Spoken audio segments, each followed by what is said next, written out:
All right, welcome to day 18 of doing whatever needs to get done to create profitability through my productivity app, Compass Calendar.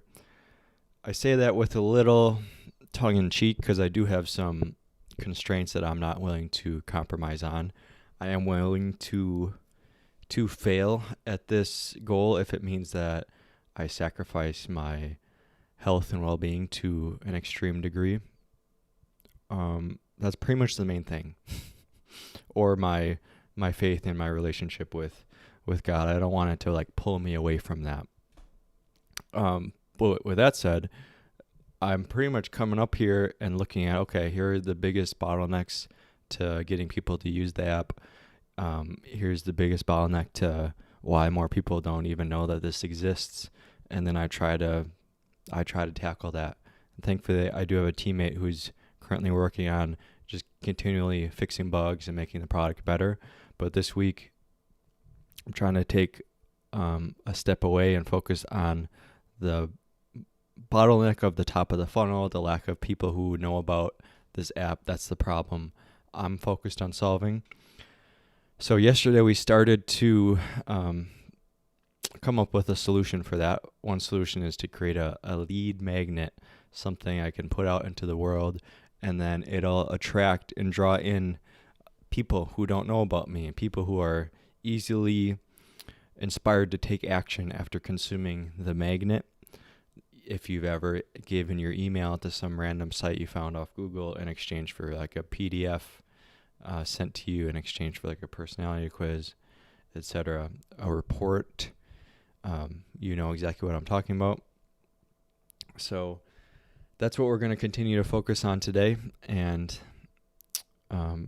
before I jump in, I'm going to light my candle. I got a new candle yesterday. I'm going to just give a quick little update on life and health, and then I'm going to officially add it to the daily log here that we're looking at, and then we're going to open up Notion and start writing. So let's do the candle first. We got green oak and moss with notes of orange and evergreen. And, you know, I'm trying to pride myself on being a little more manly and tapping into my masculinity.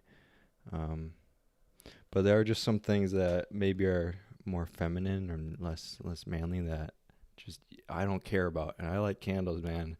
I like how they smell. When I'm working, I like the ritual. I like just glancing over and seeing it go. I feel like it's a representation of time also, because there's only so much wax and things like that. Just really works for me, bro. So that was the first thing. The second thing I wanted to say is I feel really good today because I finally, for the first day in like 10, got a decent night's sleep before I was traveling, and then I had hair transplant surgery, and then I came back from that, and you can't lie down right away, so you have to like kind of sleep like you're sitting in a chair, which means you don't sleep, at least for me. It also means you can't exercise, and I made the mistake of not wearing a button-up shirt, so I couldn't change my shirt. Basically, I just felt crappy for 10 days, and now I'm feeling like a normal human again, and it feels good, bro. I got some sleep. Okay, with all that preamble, let's make it official. What are we doing on day 18 of 60? We are top of funnel lead magnet. Let's do that.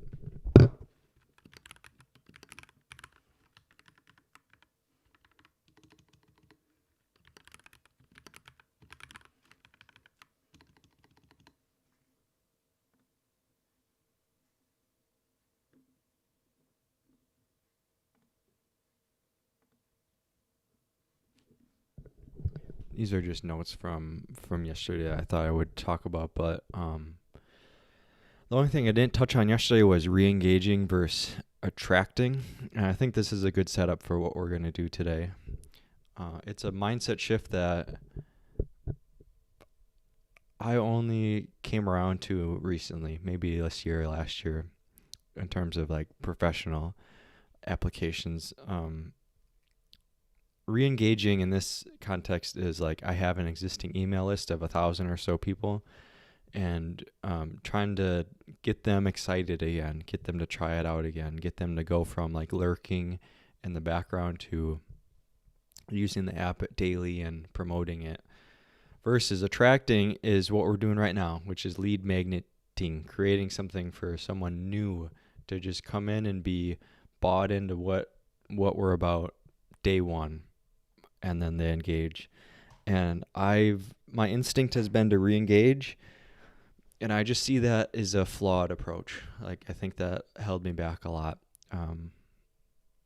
Getting too attached to what you already have instead of just like sending it and making it easier for other people to consume and find what you're working on. It just doesn't make sense to over rely on re-engaging in the internet domain. Like maybe if you're in school, you have a small high school or something. But even if you're in a big school, like I went to school with like 30,000 people in undergrad, I think, maybe like 50,000 total. There's plenty of people that I could meet. So I realized like I don't have to keep sticking with my friends from the first semester or the first class I was in. I can just put myself out there and find new people. But for some reason, when it came to the app, I just wanted to clutch on to those early users so bad. And I think maybe it's because I led really strongly with the founder story, with building in public, with me and my outlook, and not so much about the pain I'm solving for users, and not so much with how this makes people more productive or how this makes people more calm or show up with their relationships better or accomplish their goals better.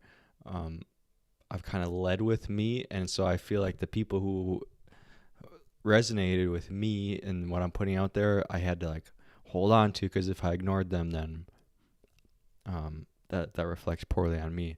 But what I'm seeing is I just need a lot of people to use the app and find out about it, to discover it, and this just doesn't scale, at least on the time frame that I'm operating on. So that's a long way of saying why I'm building a lead magnet right now, because I need a lot of people. If it's $10 a month, for example, I need 11,000 people within the next couple weeks to find out about the app. And that's just to get it off the ground. How much more to continually get people in the door, because there's going to be a high amount of churn, I would imagine, the first month or so.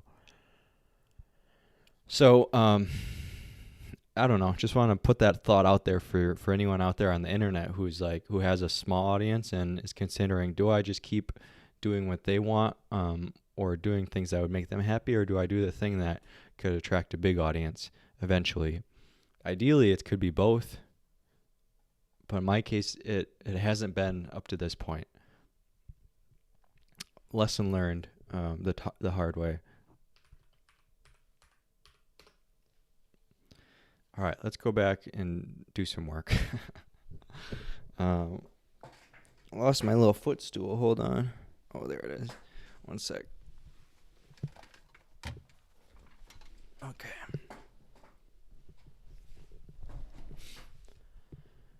All right. We got a Notion page, which is like a mix of a spec document and some implementations. So at this top part, I'm explaining for myself, really, in short order, for some AI that's going to help me. I'm explaining what is a lead magnet, like what does this actually mean in our context, and then I explain some ideas for what a lead magnet could contain that would help draw people to a productivity calendar app. And then I have some main points. This is like things that I think I offer that are different. Things that if they just go to 100 productivity apps or newsletters or videos, they won't hear it like I'm putting it forth here. And this is like the unique sauce I got to give. I'm trying to keep this in mind because it'll help me As long as the magnet has something unique and useful, I think it's worthwhile and will be successful. But even if it's like the perfectly crafted and promoted package or a magnet with the perfect landing page and font, and I share it in the right way, but like it's hollow, it doesn't have any depth or soul to it, I think it'll fall a little flat because it'll just be redundant and it won't actually help people. Whereas in here, this is like the soul. This is the soul of the app. This is the soul of my content. I'm hoping it's the soul of the lead magnet, and I want to combine this with making it actionable and helpful, like in real life. And I think if I can nail both those two things, people will share, people will try the app, people will be willing to engage. So, hey, Jonas.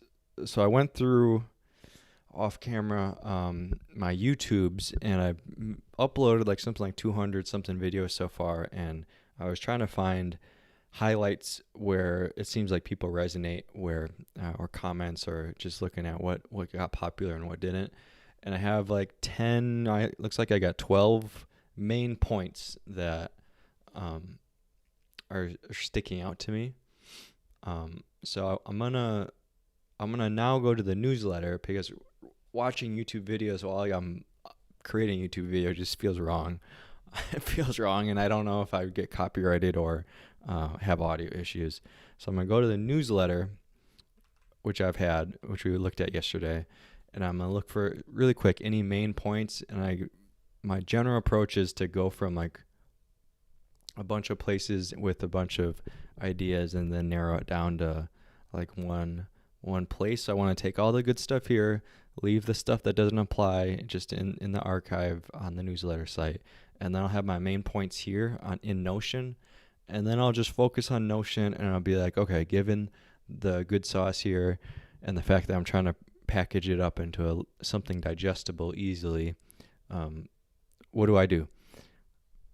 So that's my general approach. Skim, copy paste things, add it to Notion, and then we'll have a good canvas on Notion, and then we'll decide what do we paint with the raw materials or paint we have in front of us. So these open tabs are newsletter issues that I wrote that I think could apply to this magnet, and I'm gonna skim them. This one actually we did last time, so I can close this one off. This one's called What Stage of Productivity Are You In? And it talks about different mindsets, I believe, about how you consider productivity. Let's see here. Give me a sec to just read it.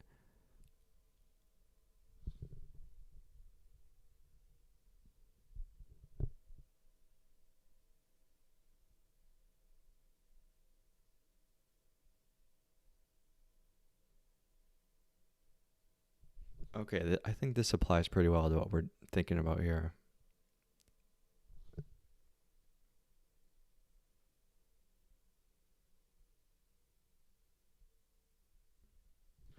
Okay, so it's saying there's like 4 ways to go about being productive. First is to lead with your feelings, just do whatever feels right. Second is to disregard your feelings and just get it done, just win, right? Any means necessary. Third is to focus on the inputs, like having a system.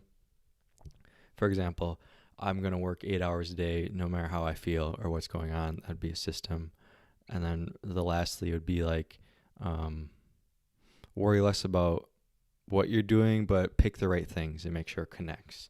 So over relying on, or I'd say relying heavily on deciding what to do and letting the doing kind of be secondary. So this might be a good like setup for the lead magnet. I think this is interesting. Intuition sacrifices accountability. So yeah, if you're just going based on how you feel and you don't feel great, then it's acceptable to not do anything. So there's a built-in risk there. If you over focus on goals, you might just get all your things done and accomplish all your goals, but it might be hollow. You might have been creating the goals for the wrong reason, for vanity, for status to impress people you don't know or will ever meet.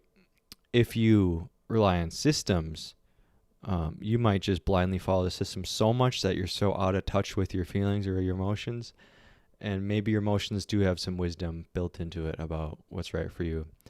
And then finally, purpose slows down action. Yeah, definitely agree with this one still. If you're over focused on making sure everything is in perfect alignment with what you're doing, you're just going to go slower. There's a lot of friction built into that.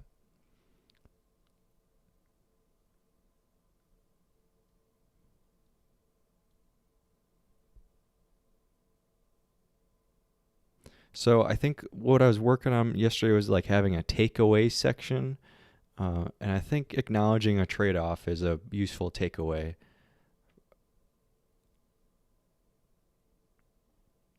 And I don't think a takeaway will be like I don't want to make it too preachy or like too philosophical. But maybe if you just highlight some of the potential trade-offs that someone has,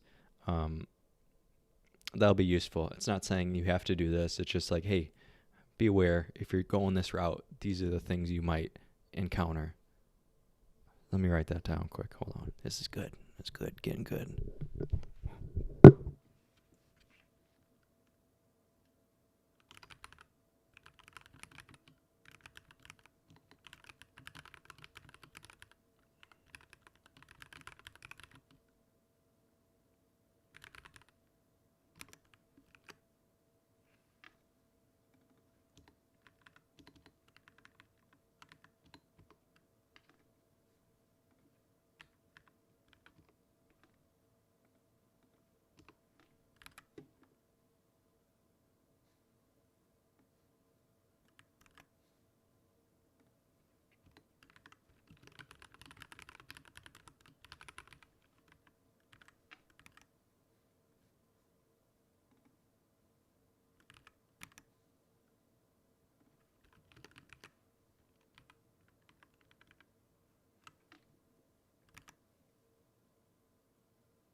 Okay, I think that's good. I forgot to set up some ideas I had for like how to package it. So lead magnet has to have a title. It has to be like, here's a thing, and then that title has to make some kind of sense to people.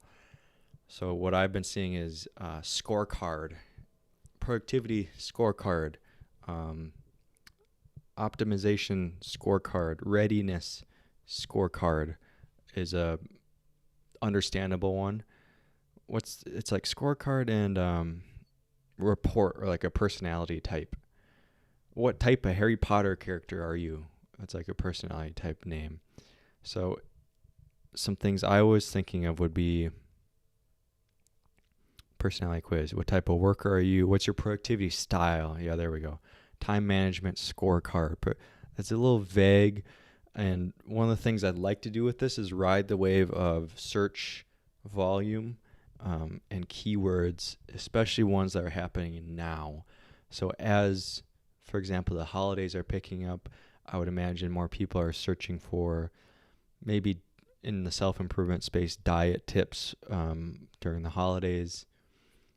Thanksgiving is next week in the U.S., so how to take care of yourself over the holidays, right? Things like that. I know in January, by far the best performing videos I've done have happened in January because people are just more interested in self-improvement topics, like normal people, and they're looking up like productivity hacks or like bullet journal tips, and then I pop up somewhere on there, and it's the same video, but those videos are like flat in July when everyone's outside, just enjoying the summer.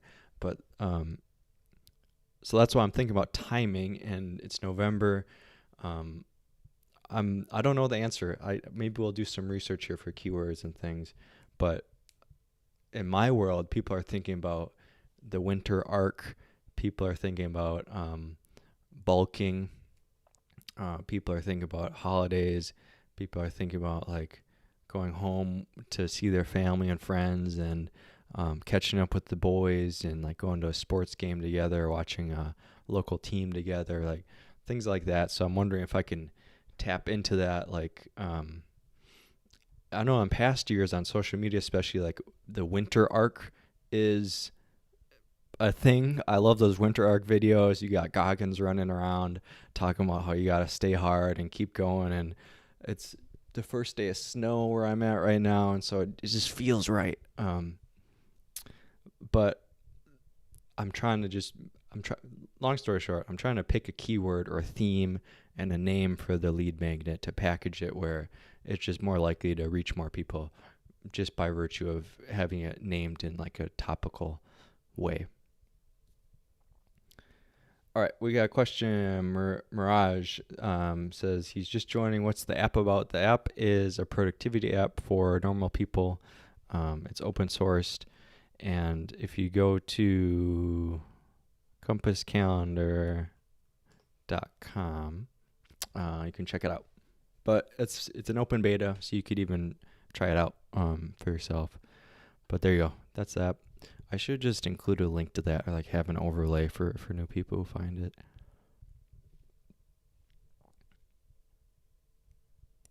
Okay. I'm going to try to not go on such a long tangent for these other ones so we could just move a little quicker. Note to self. I could talk about this stuff all day, guys. This is why I make so much content on it. It's why I make videos on it. It's why I made a whole app.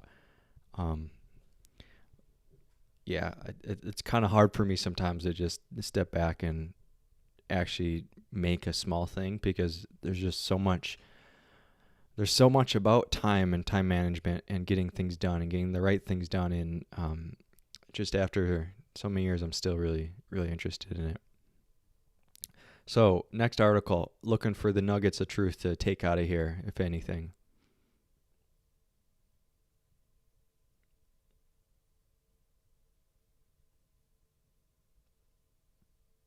Okay, this is more about language and being internal awareness.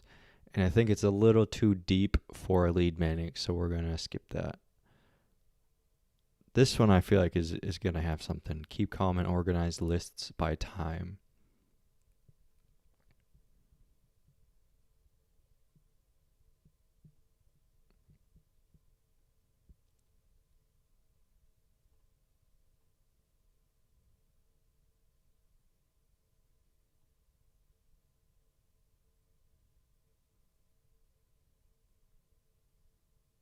Yeah, this one's good. The core idea here is that you want to layer on multiple data types, if I would use the software engineering term. So you would think to-do list is just like one thing. It's completed or it's not completed. But if you layer on like a tag, it's like a work priority is completed or not completed versus a family priority isn't. And I am advocating for layering on a different dimension, which is not just completion or incompletion, and it's not a tag, it's time. So a deadline. So here it's like, okay, to-do list done or not done for today. And today only exists for the next 24 hours max. Here, a bunch of tasks for this week. So we got 7 days. Someday, that's any time in the future. And then this is any time in the future. But I'm layering on another dimension, which is whether to do it or not. So we got a 3D task here. We got 2D tasks in these other ones. But if you just have a list and it's an infinite list of checked or not checked, that's when you get stressed, because there's no constraints. So I would say maybe I just take this one out. I already did the work for myself on bolding it. Add that somewhere down here. Yeah, good idea. I'll post the link to this guy. Good call. There we go. Okay, we took a little thing from there. That's good. 2 tips for getting life under control again.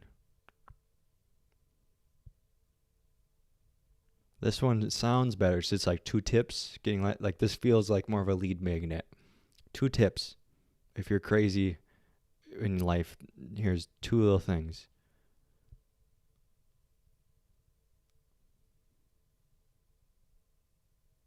Yeah, I like this.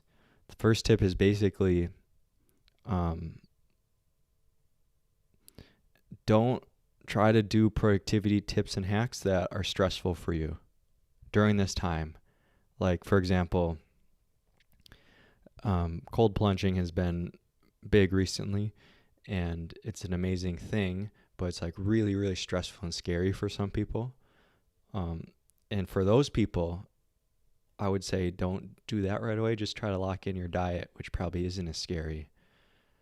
In the productivity world, this would be like time blocking is really scary for people. So that means like filling up your calendar every hour after every 15-minute increments. That's like a lot for some people. They see those calendars and they're like, whoa, I would never be. Then I say, don't time block. Just organize your to-dos and to break down your to-dos from one giant to-do list into 3 to-do lists that have a dimension of priority. For example, so I like that. I think I'll just take it for what it is. Add that here. Getting a little nervous that this list is already getting so long, but maybe that's good because I'll just pick the top 3 or things that actually apply to a lead magnet. And this tip is about picking, like, yeah, you might have a bunch of tools in your productivity stack, but there's got to be one that like is the leader, a principal tool. I think that's not the right word, but for example, is it Notion? Is it your email? Is it your calendar? Is it your notes app? What is it? Like, just pick one and get clear that like this is the one that's running the show. And then I'm a big fan of like funneling your other tools into that thing. So you write notes in your journal and in your notes app, but then those notes get turned into tasks, and the tasks don't live in your journal or in your notes app. They live in Notion, for example. So there's 2 filters. There's a filter before it gets into your notes app, and then there's a filter for getting out of your notes app. And just by having 2 filters instead of 1, you're more likely to drop things that you shouldn't have ever done in the first place. But I'm going to leave it out. I'm going to leave it out for now. That's the idea behind that one, at least. All right, next what do we got? Doing hard things and liking it. I'm thinking probably a little heady. Yeah, it's too heady. Too abstract for a lead magnet. Why I write first thing in the morning. This is about habits, and this is like right out of Atomic Habits, like an idea out of it. I write or I work in the morning, and then good things happen. No, not doing that. Happiness isn't exponential. This one might be one of my favorite ones I've ever written, but it hasn't really taken off. But because it's here, I want to talk about it, and because a lot of us are tech people, we're hammered with the idea of exponentials, log n equations, going fast, doing things at scale, and it gets so built into us that we start applying that to resources that can't scale, that can never be exponential. And I think as tech people, we forget that our happiness has a set point. Really, it never has a hockey stick growth. It's kind of just there, and then it has little ups and downs, and then it comes down to a set point. And that's what this is about. It's like no one's ever 10x'd their happiness. Like, do you know how insane that would be? Even to double your happiness is like you're on drugs. But to like 10x it doesn't happen. It only changes modestly.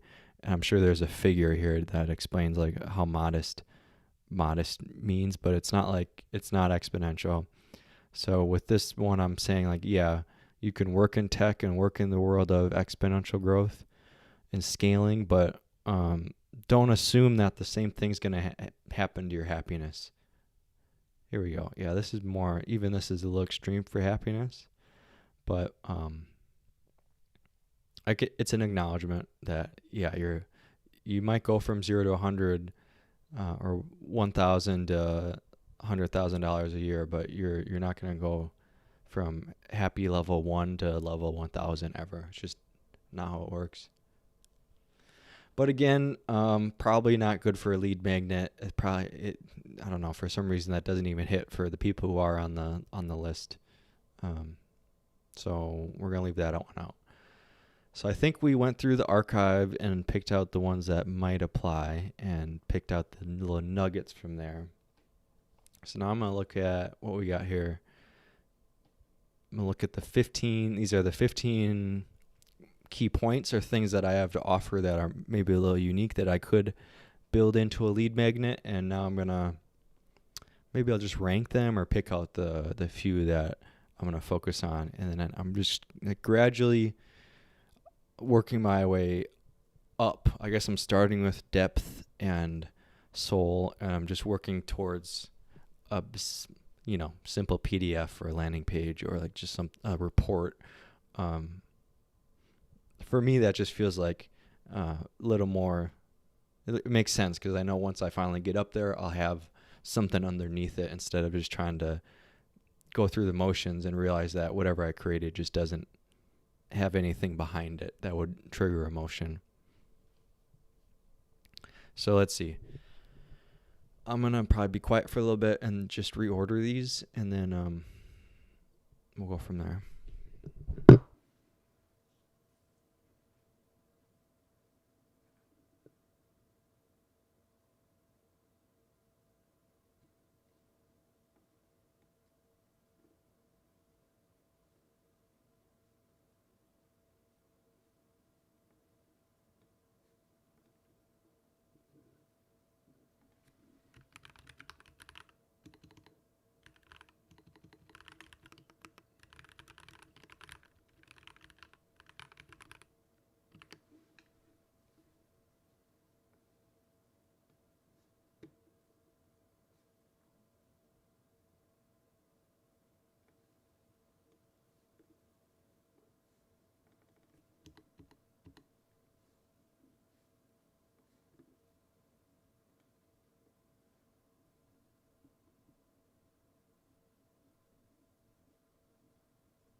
Okay, it's coming together actually. Just looking through this, what I'm seeing is a common theme with all these main points or takeaways is like, what is a good productivity system?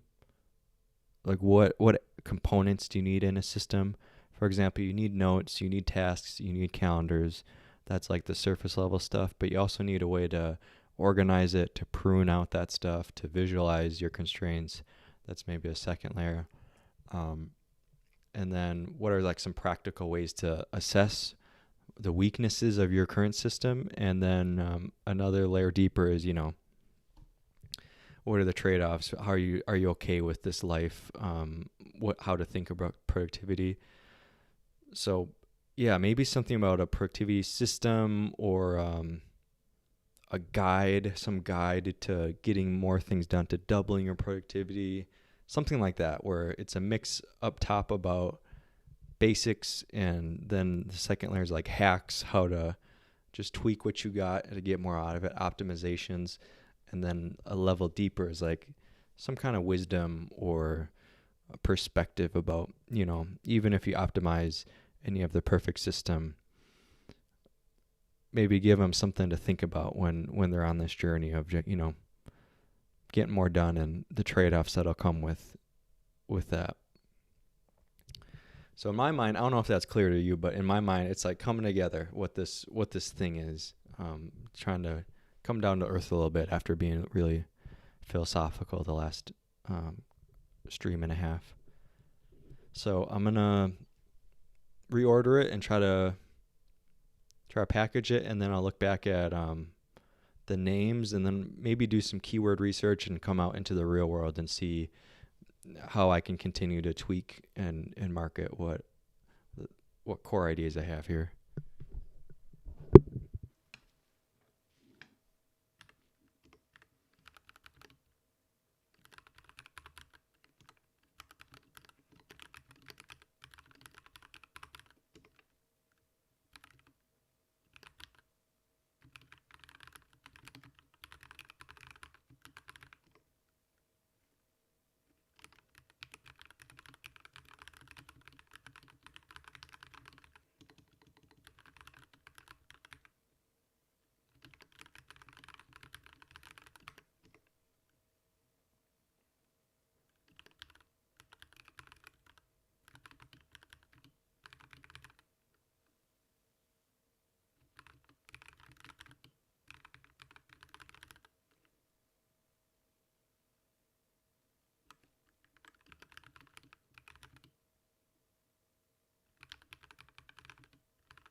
So I added at the end how to avoid beginner pitfalls, and I've noticed this really hits, like this kind of a hook. I think my most popular video on YouTube is like 3 bullet journal beginner mistakes to avoid, or something like that, because people are getting into it. They know they're beginners, and they're like, okay, everyone's telling me what I should do. What are some things I should avoid?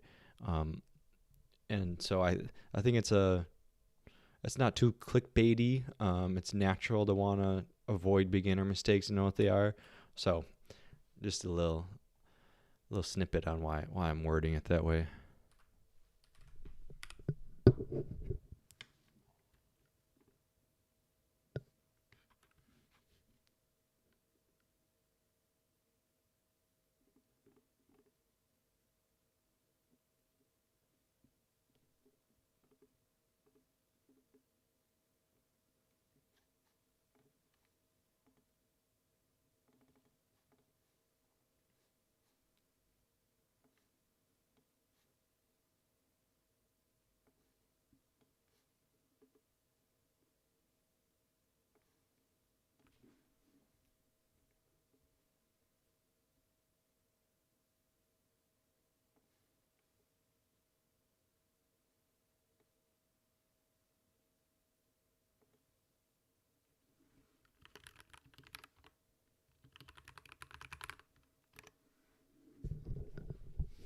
Hey, Sage. Welcome back, I think.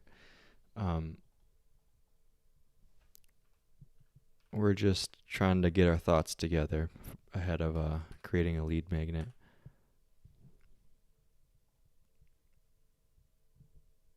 I guess I'm creating an outline. That's what I'm doing. Organizing thoughts and then putting them in the order of how I would want to explain them, and then we'll decide how to name it, what keywords to use, etc.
All right.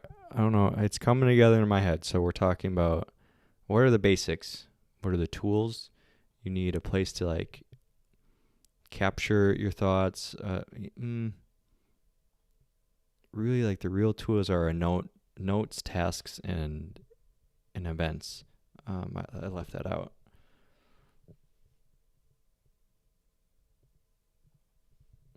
Let's go here.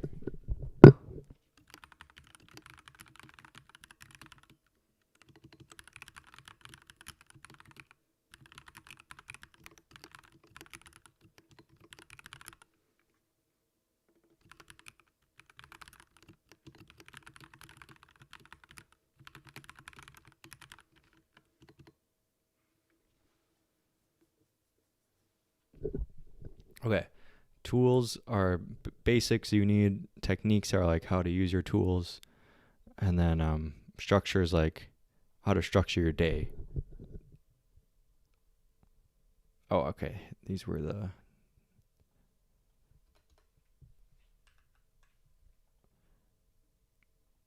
All right, we're getting there, y'all. So I got a couple more points that I got to just organize into this outline.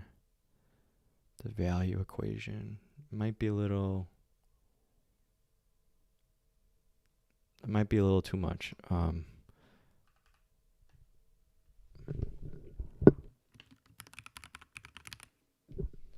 little quirk I have is like if I write something and I think it's good, but I just can't find a way to fit it into something, I'll have a little scratch pad section and I don't delete it.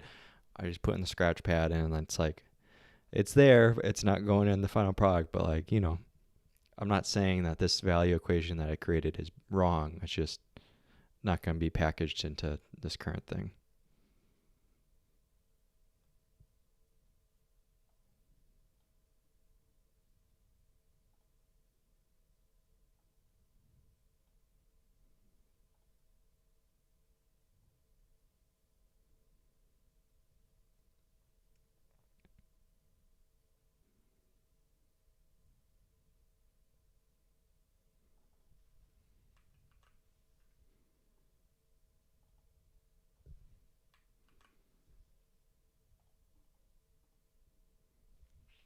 Okay, and this last spot is going to be like perspectives, or yeah, right here, perspectives.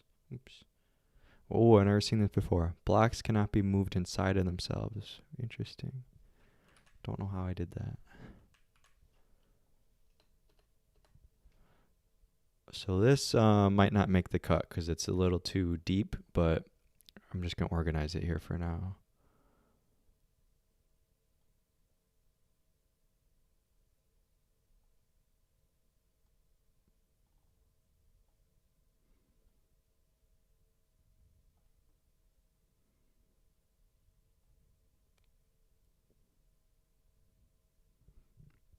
I know some people like work-life balance, and I've fallen out of love with it recently. But I'm not trying to be too controversial with the philosophy in this, so I'm gonna leave that one out.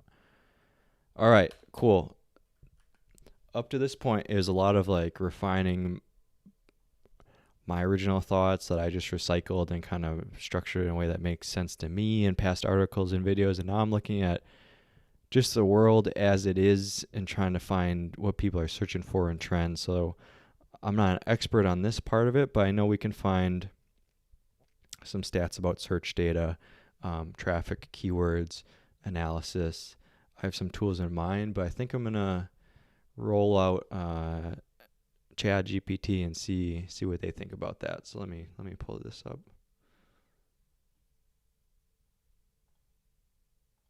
Okay.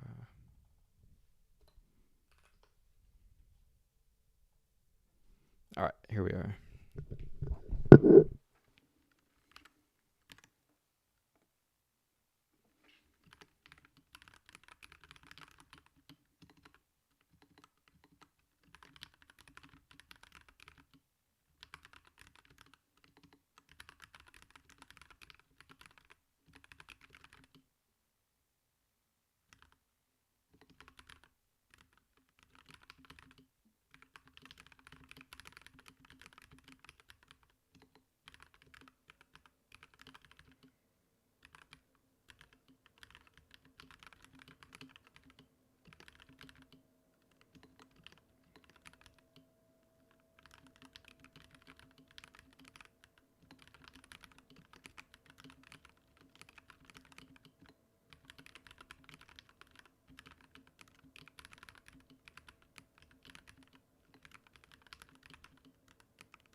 Okay, I'm throwing a lot at it here, but basically I'm like, read this, tell me what to do. I don't know exactly. I was thinking Google keywords, so I guess that's validated there. Yeah, I've heard of Ahrefs, so that makes sense. Google Trends makes sense. Answer the public. This surfaces real human phrasing around goals, productivity, man. That's interesting.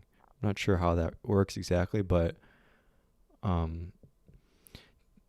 just finding a human's words and ways to understand things and then using that in your copy, I think is really powerful. As I found with this app, where I'll try to market it as like very conceptual, like deep way, from in a way that it makes sense to the developer of it who spent years thinking about this stuff. But for a new person, they're like, what? And then if they're like, oh, it just helps you get more stuff done, I'm like, yeah, I guess. I guess we could just say that if that's what we want to do. Anyway, TikTok Creative Center. I didn't even know that was a thing. Winter Reset. Ooh, that's good. 2026 Reset. Yeah, all right, that's good. That's good.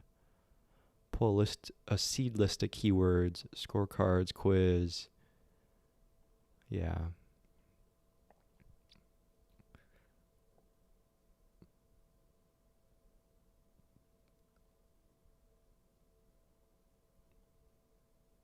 Okay, that's a high level plan. I think it makes sense. I kind of just want to, out of curiosity, check this with another LLM. I haven't used Perplexity in a while, but I remember that they marketed themselves as being big for like research, and that was good for, I think, academics who wanted to find papers and like just autonomously search the internet. So I'm gonna pull them up and give them the same prompt, and we'll see how they compare. Hang tight.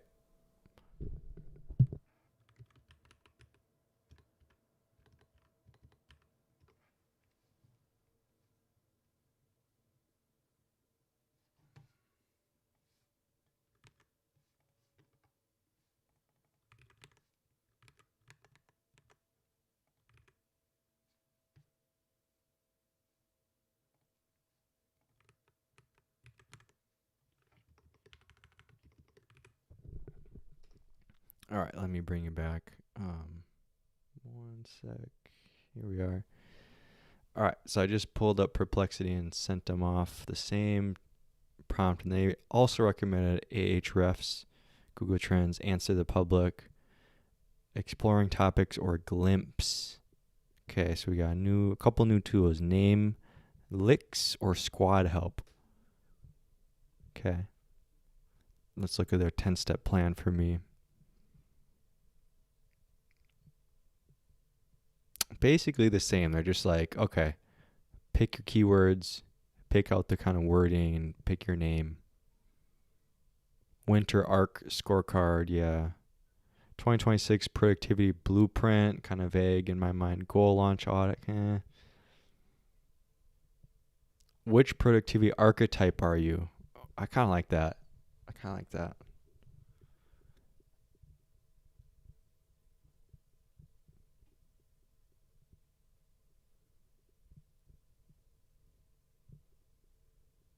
Momentum map. Nah.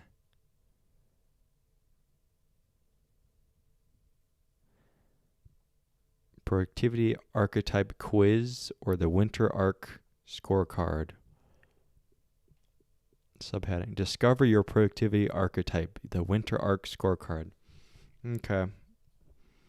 All right. Well, basically we confirmed that they like Ahrefs, they like Google Trends, they like Answer the Public, SEMrush.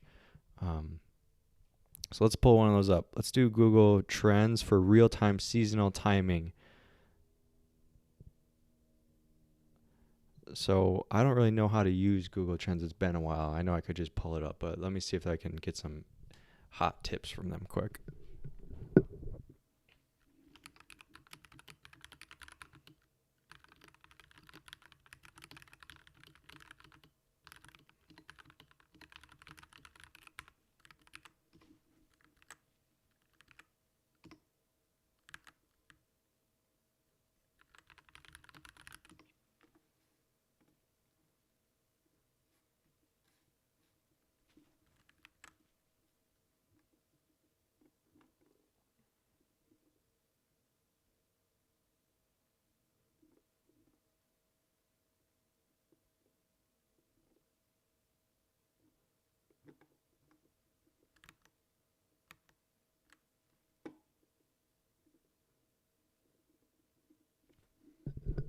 think this one's like a little more helpful. They're saying start broad and then look for seasonal things.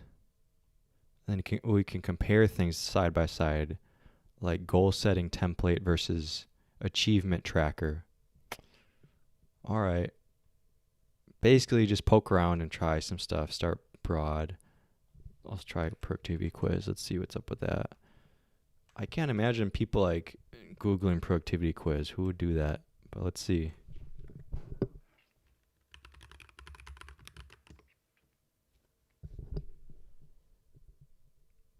What? Not even enough data to show.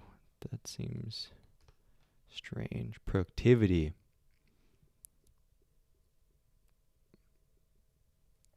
Oh, this is even over the course of a day. That's interesting. Past 12 months. Let's see. All right, so it peaked. Whoa. It peaked in July 2nd.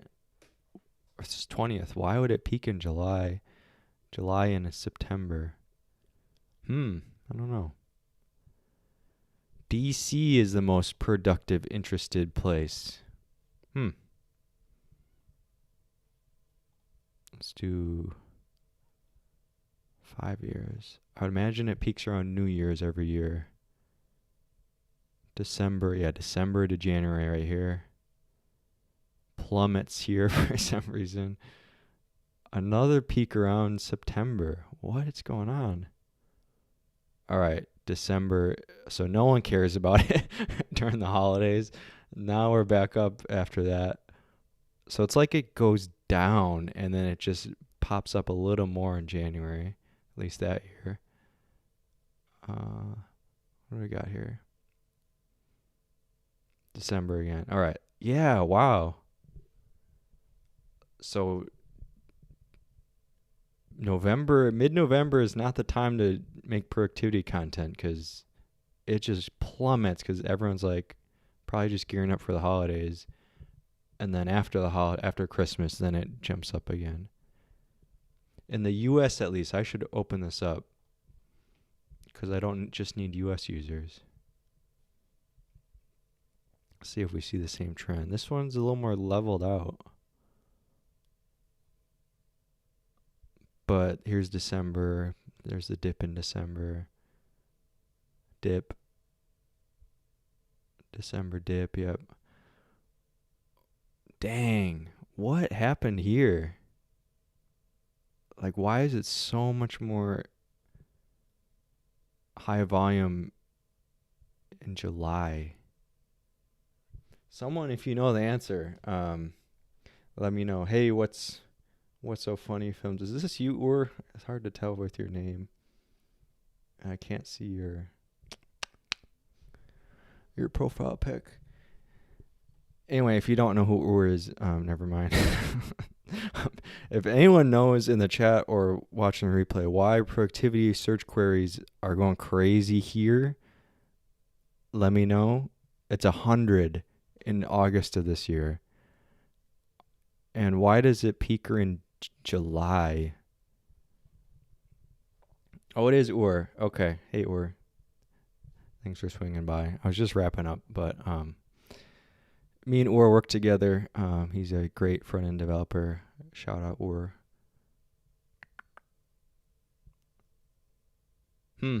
Okay.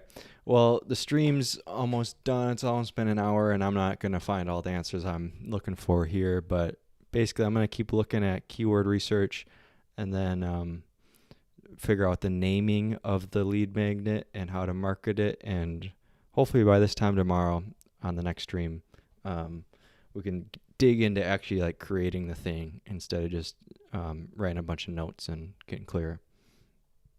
So thanks for watching again, guys. See you next time. Bye.